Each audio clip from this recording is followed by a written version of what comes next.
Morgan Freeman, a man known for his distinctive voice, is one of the black actors who helped lay the foundation for today's Hollywood actors, especially black actors.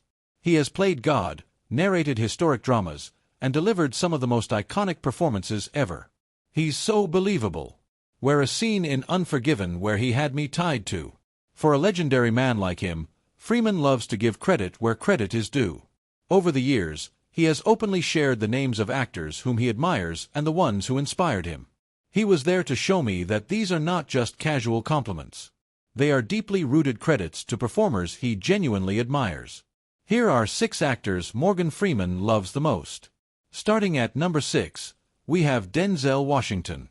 What I actually said to Denzel was, Morgan Freeman isn't one to hand out praise lightly, but when it comes to Denzel Washington, he speaks with real admiration and a touch of longing. He called Denzel one of the few actors who managed to do exactly what he previously dreamt of doing, which was taking on powerful and leading roles that weren't always available to black actors back in his time. It's not jealousy, it's respect. Freeman has been open about how much he looks up to Washington's career, calling it bold, versatile, and deeply inspiring. He could take his role and sort of just shift sideways a little bit. In a 2023 interview with the Sunday Times, Freeman got frank. He said, "I'm so very envious of Denzel's career because he's doing what I wanted to do."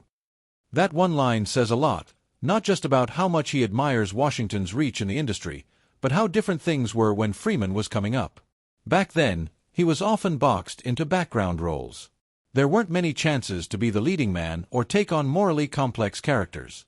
Denzel, on the other hand, has played everything from corrupt cops and lawyers to kings and warriors. That freedom is something Freeman didn't always have access to in his early years. I think you have a bright career ahead of you. The pair's relationship goes way back to 1989 when they both starred in Glory, the Civil War film that gave Washington his first Oscar award. Freeman played Sergeant Major John Rollins and Washington took on the role of Trip, a former slave turned soldier. It was a powerful pairing, and their chemistry on screen was undeniable. That project was the beginning of a long-lasting friendship between the two actors. He's making contact with you. Freeman's admiration goes deeper than just the roles Denzel has played. At the 2019 AFI Life Achievement Award honoring Washington, Freeman stood on stage and delivered one of the most heartwarming tributes of the night. "Denzel, my dear friend, congratulations." This admiration is not one-sided because Denzel has also given accolades to Freeman for paving the way for black actors to thrive in the industry. The two have shared decades in Hollywood, but more importantly, they've shared a kind of unspoken bond built on mutual respect, shared history, and a deep love for the art of cinema. I'm proud to know you and proud to honor you. But enough talk about Denzel. Let's move on to number 5, Gene Hackman. Well, it's absu, yes, at the madness.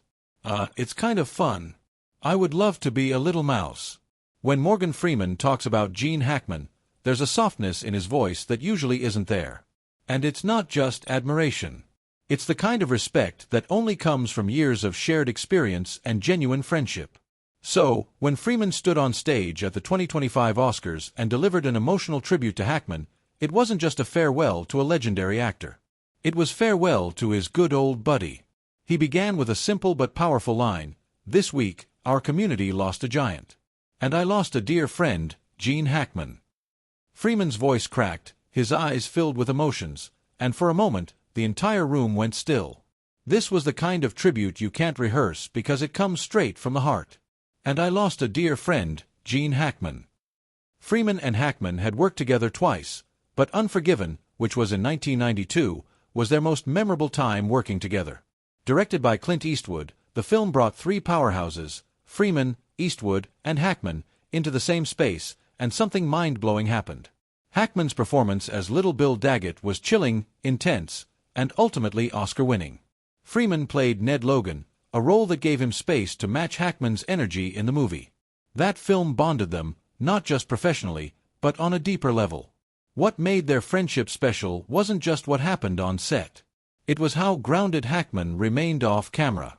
He officially retired from Hollywood in 2004, retiring quietly without much noise. Freeman always respected that. In his Oscar speech, he mentioned how Hackman never cared about legacy or headlines. He just wanted to do good work. And then he paused, looked out at the audience and said, "I think I speak for all of us when I say, Gene, you will be remembered for that and for so much more." The moment was raw. It was a friend honoring another. Clint Eastwood later shared a brief statement calling Hackman one of the all-time greats. And Nathan Lane said he never hit a false note, but it was Freeman's tribute that really stuck with people because you could feel the loss in his voice and his entire demeanor. Morgan Freeman not only admired Gene Hackman's work as an actor, but also as a person, someone who carried his talent with humility, who gave without asking for credit, and who left behind a legacy not just in film, but in the hearts of those who were lucky enough to meet him. Now, it's time to have a look at the next actor, who is none other than number 4, Jack Nicholson. You know, I liked him a lot when I saw him. Freeman has worked with so many actors, but when it comes to Jack Nicholson, his admiration is over the top. According to him, Nicholson has been one of his idols ever since he watched his performance in 5 Easy Pieces. Although they had known each other for quite a while, it wasn't until 2007 that they finally worked together on a mind-blowing movie called The Bucket List. The movie is about 2 terminally ill men on a road trip to complete their life goals. For him, this was a dream come true. And truly, it was because he later admitted that working with Nicholson was something he'd wanted for decades, literally among the top 10 on his bucket list. "He's been on my bucket list for." During a podcast session, he recalled how he jokingly told Nicholson that he would trade his left testicle just to get a chance to work together. But he didn't have to do that after all, because when Nicholson read the script, he loved it and agreed, making the fantasy become reality. "We were smart enough to get Jack Nicholson and Morgan Freeman before we went into the studio." According to Rob Reiner, the director of The Bucket List, he says that getting Morgan Freeman and Jack Nicholson was the best decision they made. He went ahead to say that as a director, it makes your life a lot easier when you've got the best 2 actors in the world. Because of the likeness Morgan has for Nicholson, shooting the movie was very quick because they were in sync, and all it took was 1 or 2 shots to do a scene. It wasn't just on set that they matched each other's energy, even off set, when the cameras were not rolling. On the Warner Brothers plane, Freeman told Nicholson how much he admired him, and Nicholson reciprocated. They even briefly discussed a sequel to The Last Detail, which never worked out. Yet, when they finally shared the screen, Freeman said every day felt magical, calling Nicholson a marvel to work with and noting how seriously Nicholson approached a script and character, playing with dialogue until it was perfect. "He's a funny man. Yeah, he can." Freeman's admiration for Nicholson isn't just rooted in one film or one role. It's about what Jack represents to him. To Freeman, Nicholson embodies fearless acting. He's someone who never played it safe, who brought an unpredictable energy to every character. Whether it was in One Flew Over the Cuckoo's Nest or The Shining, Jack always took risks. That's something Freeman deeply respects. He's even said that Nicholson's ability to be both wild and completely in control made him one of the most thrilling actors to ever do it. Their time on the bucket list wasn't just a job for Freeman. It was a milestone. It brought him full circle, from the young actor watching 5 Easy Pieces in awe to standing in the same room with the man who inspired him. Even years later, Freeman still lights up when talking about Jack. There's no competition in his voice, just pure admiration for an actor who changed the game and for a friendship that blossomed through a long-overdue collaboration. Moving on, at number 3, we have Anthony Hopkins. It's quite an experience, you know. I can't believe that he does the things that... When Freeman calls someone his hero, just know that it was truly earned. And that's exactly how he describes Anthony Hopkins. Freeman has never hidden away from calling Hopkins one of the greatest actors of all time. But his admiration isn't based on awards or popularity. It's about the way Hopkins completely transforms a scene without ever raising his voice. To Freeman, that kind of stillness is more powerful than any monologue. He first became fascinated by Hopkins after watching The Remains of the Day. It wasn't a flashy performance, but that's what struck him most. Hopkins could say everything with a glance, a pause, a slight shift in posture. That quiet mastery left a deep impression on Freeman, who often emphasizes the importance of finding stillness in life. He's even said directly to Hopkins that the performance gave him one of the most important lessons in acting. Their professional connection deepened in Amistad, which aired in 1997, where Hopkins played John Quincy Adams and Freeman portrayed abolitionist Theodore Jodson. Working side by side, Freeman saw firsthand how Hopkins brought minimalism and precision into each scene. He said, "He is the absolute master of minimalist work." He does it all without seeming to do anything. For Freeman, Hopkins's approach represented a great philosophy, neither following overly method-driven performances nor endless takes. They both prioritize clear communication over showy displays. Hopkins once remarked that actors don't need to yell, or else it would trigger their nervous system and disrupt their performances. That idea resonated deeply with Freeman, who believes real power lies in the quiet moments. When Freeman reflects on great actors, it's Hopkins that always comes to mind. He admires not only the way Hopkins immerses into roles, but the restraint it takes to let a moment breathe. That's what Freeman tries to channel in his work, and why he continues to refer to Hopkins as an absolute master of minimalistic work. There's something personal in that admiration, too. These aren't distant icons. They've worked together, shared scenes, shared silences. Hopkins, in a way, validated Freeman's approach to acting, thoughtful, measured, and deeply human. Now, let's have a look at number 2, Michael Caine. Yeah. And it gave me a big lesson in. When it comes to Michael Caine, Freeman is very fond of him. These two aren't just colleagues who've shared screen time. They're real friends who truly enjoy each other's company. Freeman's respect for Caine began long before they even worked together. But it was their time filming Going in Style that solidified their bond. Watching them joke, improvise, and play off each other in interviews made it clear that their friendship runs deeper than what is portrayed on screen. My thing is, this is my turn or not. Okay. What have? Freeman has repeatedly praised Caine's incredible command of nuance and timing. In an interview alongside Freeman, Caine, and Alan Arkin, viewers could immediately sense the ease between them. They finished each other's thoughts, laughed genuinely, and demonstrated the kind of synergy built over years of shared craft.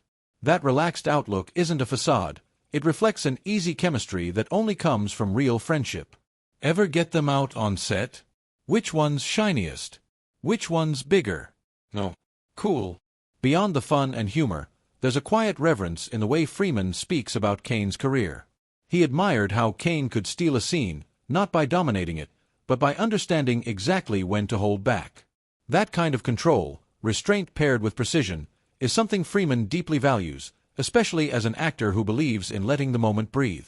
Their friendship may make headlines, but it's their mutual respect as craftsmen that makes it enduring. Off camera, they swap jokes, tease each other, and show a bond that's rare in Hollywood. It's clear they enjoy each other's company. No scripts, just two professionals sharing laughs. It wasn't just a working relationship. It was a creative partnership grounded in mutual admiration. For Freeman, Caine represents an approach to acting that is smart, understated, and emotionally honest. That's the kind of presence Freeman strives for in his work. Finally, let's move on to number 1, which is Sidney Poitier. Inspired you growing up to want to become an actor? Send the podium. When Morgan Freeman talks about Sidney Poitier, there's a different kind of feeling to his words. It's not just admiration, it's gratitude. Poitier wasn't simply a talented actor in Freeman's eyes. He was a trailblazer who made it possible for black actors like Freeman to dream bigger. Long before Freeman became a household name, he was watching Poitier pave the way with dignity, courage, and class. That example mattered deeply. It gave Freeman something solid to aspire to, not just fame, but integrity in his craft and presence. Well represented, and Ben Sidney came. What set Poitier apart from Freeman wasn't just the barrier-breaking roles he immersed himself in. It was how he carried himself while doing it. At a time when Hollywood largely offered roles steeped in stereotypes, especially to black actors, Poitier remained unmoved.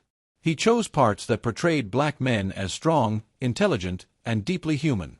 That quiet resistance, wrapped in grace and poise, shaped the way Freeman saw acting, not just as entertainment, but as a strong force. Poitier's journey started humbly.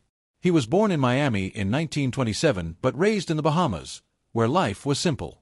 At 15, Poitier moved to the U.S. and taught himself to read, sharpened his diction, and eventually joined the American Negro Theater, all before appearing on Broadway and then making his landmark film debut in No Way Out in 1950. His rise was quiet yet unstoppable.